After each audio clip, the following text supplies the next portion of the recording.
Hello friends, welcome to my YouTube channel.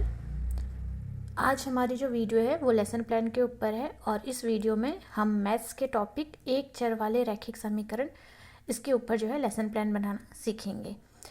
तो lesson plan बनाने के लिए सबसे पहले अगर आपको जैसे हमें कॉलेज से जो है ये रजिस्टर मिला था, अगर आपको इस तरीके का रजिस्टर मिलता है तो इसमें आपकी डेट, टॉपिक्स और पीरियड इस तरीके की चीज़ें मेंशन होंगी। आप उन सबको फिल कर सकते हैं। और अगर आपको ये सब मेंशन नहीं है तो आपको इस तरीके से यहाँ पे डेट लिखना होगा, फिर यहाँ पे आपका सब्जेक्ट आ जाएगा, फिर पीरियड आ जाएगा, फिर यहाँ पे आ जाएगा आपका क्लास, यहाँ पे आपका टॉपिक आ जाएगा जो भी आप टॉपिक पढ़ाएंगे, और ये आ जाएगी आपकी कि कितने मिनट की आपने जो है टीचिंग की है। और इसके नीचे आ जाता है आपका स्कूल कि आप कौन से स्कूल में जो है टीचिंग कर रहे हैं। ठीक है, इसके बाद हमारे जो है यहाँ पर से स्टार्ट हो जाते हैं लेसन प्लान का पहला काम। इसमें सबसे पहले हमारा आ जाता है सामान्य उद्देश्य।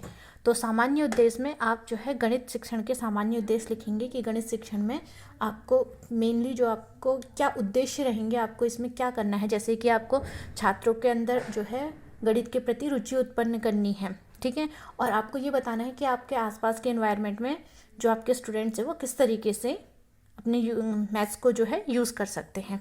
तो आप यहाँ पर इसके सामान्य उद्देश्य लिख देंगे। जैसे यहाँ पे गणित शिक्षण के सामान्य उद्देश्य मैंने लिखे हैं, छात्रों में गणित के प्रति रुचि उत्पन्न करना, विद्यार्थियों को चारों ओर के वातावरण में गणित की उपयोगिता को समझाना और छात्रों को गणितीय नियमों व तथ्यों से अवगत कराना। नेक्स्ट है छात्रों में नई सोच उत्पन्न करना। सामान्य उद्देश्य के जस्ट नीचे आ जाता है हमारा विशिष्ट उद्देश्य। विशिष्ट उद्देश्य में हमारे आते हैं जो भी हम टॉपिक पढ़ा रहे हैं उससे रिलेटेड। जैसे हम लोग पढ़ा रहे हैं एक चर वाले रैखिक समीकरण, तो हमारा विशिष्ट उद्देश्य क्या हो जाएगा, एक चर वाले रैखिक समीकरणों को हल करना सिखाना। या आप पहले ये भी लिख सकते हैं कि छात्रों को एक चर वाले रैखिक समीकरण के बारे में बताना, आप उनकी पहचान करवाना।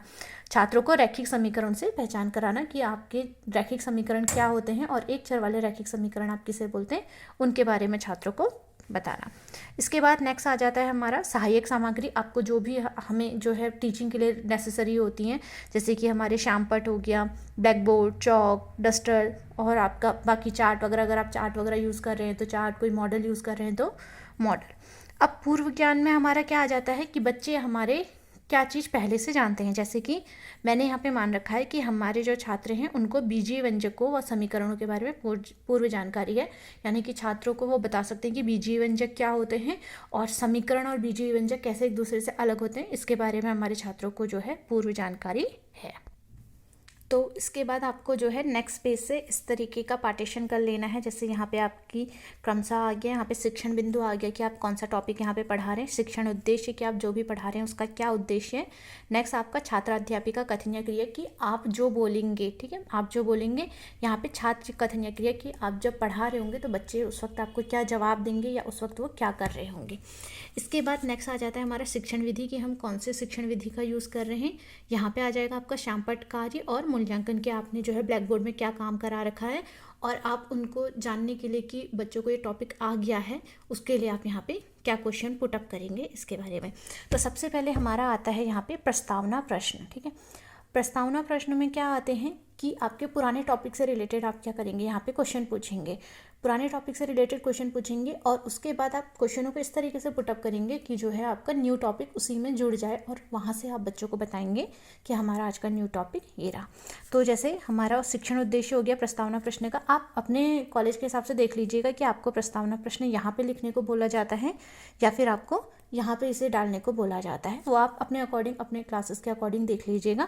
बाकी आपके क्वेश्चंस और छात्र कथन क्रियाएं वगैरह ये सारी चीज़ें इसी तरीके से आ जाएंगी। ठीक है, तो यहाँ पे हमारा शिक्षण उद्देश्य पूर्व ज्ञान को नवीन ज्ञान से जोड़ना। तो प्रस्तावना प्रश्न में हमारा जैसे सबसे पहला है ऐसे व्यंजकों को क्या कहते हैं। जैसे मैंने यहाँ पे दे रखे हैं 5x, 2x - 3, 3xy + 5x² + 1। ये व्यंजक क्या कहलाते हैं, ये कहलाते हैं आपके, बच्चे आपको जवाब देंगे बीजीय व्यंजक। ठीक है, नेक्स्ट है हमारे पास, अगर मैं क्या कर दूं, इसके इक्वल टू का यहाँ पर इक्वल टू लगा दूं और इसके बाद कुछ आपका आगे को और दे दूं। तो अब ये जो है नई चीज़ें, ये 5x = 2, 2x - 3 = 5, 3xy + 5 = 1, x² + 1 = 7, इनको हम क्या बोलेंगे। तो ये क्या कहलाते हैं आपके, जब भी इक्वल टू लग जाता है तो वो आपके समीकरण कहलाते हैं। आप नेक्स्ट क्वेश्चन पुटअप करेंगे इसी से रिलेटेड कि समीकरणों की क्या पहचान होती है। तो बच्चे आपको बताएंगे कि समीकरणों में बराबर का चिन्ह आता है, समीकरणों में जो है बराबर का चिन्ह आता है। एक चर वाले रैखिक समीकरण क्या होते हैं, आप इनसे पूछेंगे। तो ये बच्चों को नहीं पता होगा कि रैखिक एक चर वाले रैखिक समीकरण किसे बोलते हैं। तो ये आ जाएगा हमारा यहाँ पे समस्यात्मक। नेक्स्ट हमारा आ जाएगा, अब हम उद्देश्य कथन बोलेंगे कि छात्रों आज हम ये टॉपिक पढ़ रहे हैं। तो हम यहाँ पे जो है एक चर वाले रैखिक समीकरण के बारे में बोल रहे हैं, तो हम यहाँ पे बोल देंगे कि छात्रों आज हम एक चर वाले रैखिक समीकरण के बारे में पढ़ेंगे। और इस टाइम पे बच्चे क्या करेंगे, बच्चे आपको ध्यानपूर्वक सुनेंगे, आप जो भी बोलेंगे।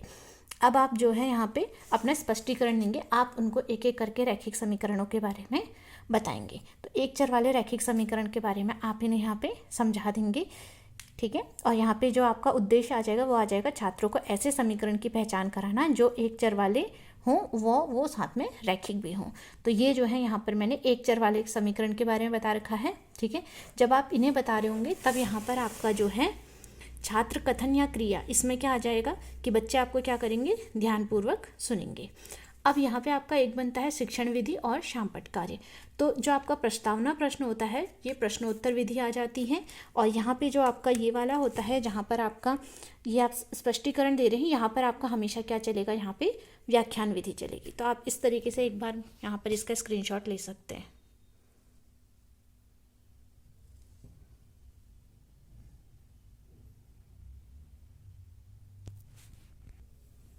अब हम नेक्स्ट क्या बताएंगे, उन्हें रैखिक समीकरण के बारे में बताएंगे। तो आप यहाँ पे जो है रैखिक समीकरण के बारे में आप उन्हें बता देंगे, उस चीज़ के बारे में आ जाएगा। और छात्र आपको क्या करेंगे, ध्यानपूर्वक सुनेंगे। और ये आपकी विधि क्या आ गई, व्याख्यान विधि यहाँ पर आ गई। अगर आपने शामपट में कुछ लिखा है तो ये आपकी क्या आ गई, साथ में शामपट विधि भी आपकी यहाँ पर ये आ जाएगी। अब इसके बाद हमारा फिर से आता है विकासात्मक प्रश्न। अब हम बच्चों को देखेंगे, नेक्स्ट टॉपिक के बारे में पढ़ाएंगे, इसी से रिलेटेड थोड़ा और एडवांस लेवल में से हम लेके जाएंगे। तो जैसे विकासात्मक प्रश्न में हमने सबसे पहले पूछा बराबर के बाईं ओर वाले व्यंजकों को क्या कहते हैं। तो वो आपको जवाब देंगे कि हम उन्हें बायां पक्ष बोलते हैं, और दाईं ओर वाले व्यंजकों को दायां पक्ष बोलते हैं। अब आप उन्हें एक इक्वेशन दे देंगे और इसमें पूछेंगे इसमें दायां या बायां पक्ष क्या है। फिर आप बोलेंगे कि ये आपको यदि समीकरण दिया गया है तो आप इसको कैसे हल करेंगे। अभी बच्चों को इसके बारे में नहीं पता होगा, तो ये उनके लिए क्या आ जाएगा, समस्यात्मक आ जाएगा।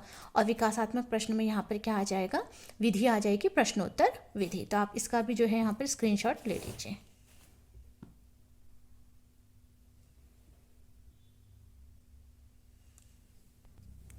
नेक्स्ट हमारा आएगा, अब हमने जो विकासात्मक प्रश्न पूछा था उसमें जो हमारा समस्यात्मक आया था हम उसी को समझाएंगे। यहाँ पे हम यहाँ पे इस बच्चों को समीकरणों को हल करना सिखाएंगे।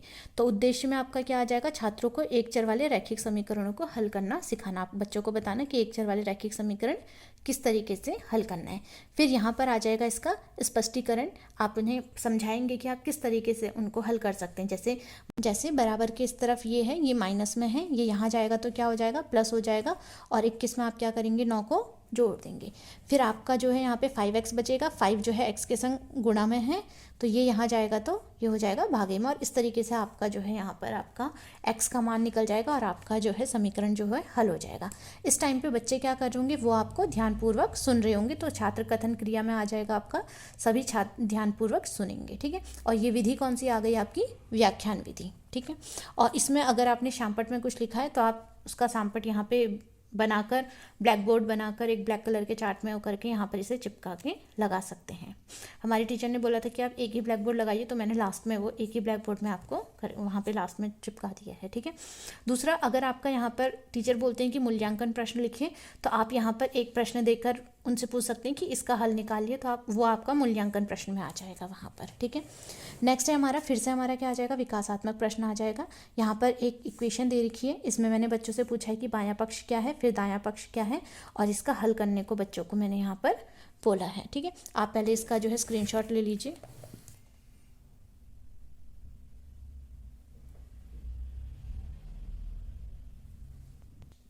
तो इस तरीके से ये बच्चे आपको हल करके देंगे। फिर आप उनसे पूछेंगे कि अगर आपका ये मान आ गया, आपको कैसे पता लगेगा कि ये आपका सही है या गलत है। यदि आपसे कहा जाए कि अपने हल की जांच करो तो कैसे करोगे, तो ये बच्चों के लिए क्या होगा, समस्यात्मक होगा। अब इसी के लिए आप यहाँ पे क्या करेंगे, स्पष्टीकरण बनाएंगे।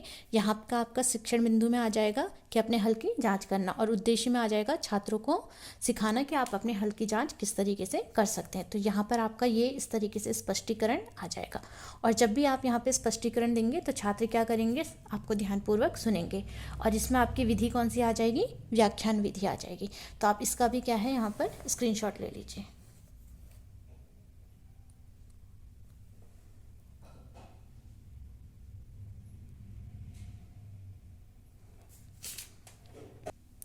फिर आता है आपका पुनरावृत्ति प्रश्न। ठीक है, यहाँ पर आप क्या करेंगे, जो आपने बच्चों को पहले सिखाया है उसको दोबारा से उन्हें याद कराएंगे। तो दिए ज्ञान का प्रत्यास्मरण करवाने के लिए आपको जो है यहाँ पर पुनरावृत्ति प्रश्न पूछने होते हैं।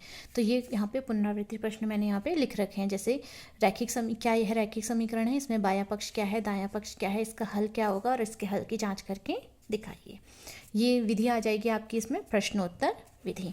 फिर है आपका शामपट्ट कार्य। अच्छा, ये भी आप ध्यान रखिएगा कि अगर आपके टीचर बोलें कि इसे यहाँ पर डालना है पुनरावृत्ति प्रश्न को, तो आप इसे यहाँ पर डाल सकते हैं, अदरवाइज आप डायरेक्ट इस तरीके से कर सकते हैं। ठीक है, शामपट्ट कार्य में क्या होगा कि आपका यहाँ पे उद्देश्य क्या होगा कि बच्चों को ज्ञान को आत्मसात करवाना या फिर उनके अंदर लेखन कौशल का विकास करवाना। आप दोनों भी लिख सकते हैं, एक भी इनमें से कोई आप लिख सकते हैं। ठीक है, शामपट्ट कार्य में क्या आ जाएगा कि आप उनको जो है शामपट्ट कार्य उतारने का आदेश देंगे और कक्षा में क्या करेंगे, घूमकर बच्चों को देखेंगे कि वो आपके काम को उतार रहे हैं या नहीं उतार रहे हैं, और सभी यहाँ पे छात्र क्या करेंगे, उस काम को अपनी कॉपी में उतारेंगे। तो इसमें आपका जो विधि आ जाएगा वो निरीक्षण विधि आ जाएगा। आप यहाँ पे निरीक्षण करके ये सारी चीज़ें कर रहे हैं।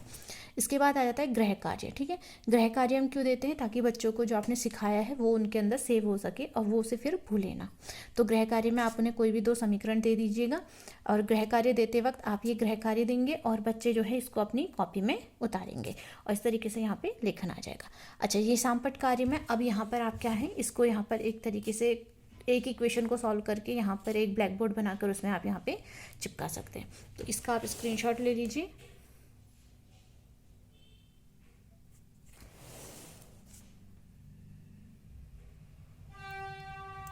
तो ये हमारा जो है एक चर वाले रैखिक समीकरण के ऊपर हमारी ये लेसन प्लान बन गया है। नेक्स्ट वीडियो में आपको इसी से आगे वाला टॉपिक के ऊपर लेसन प्लान बनाऊंगी। तब तक के लिए टेक केयर, गुड बाय।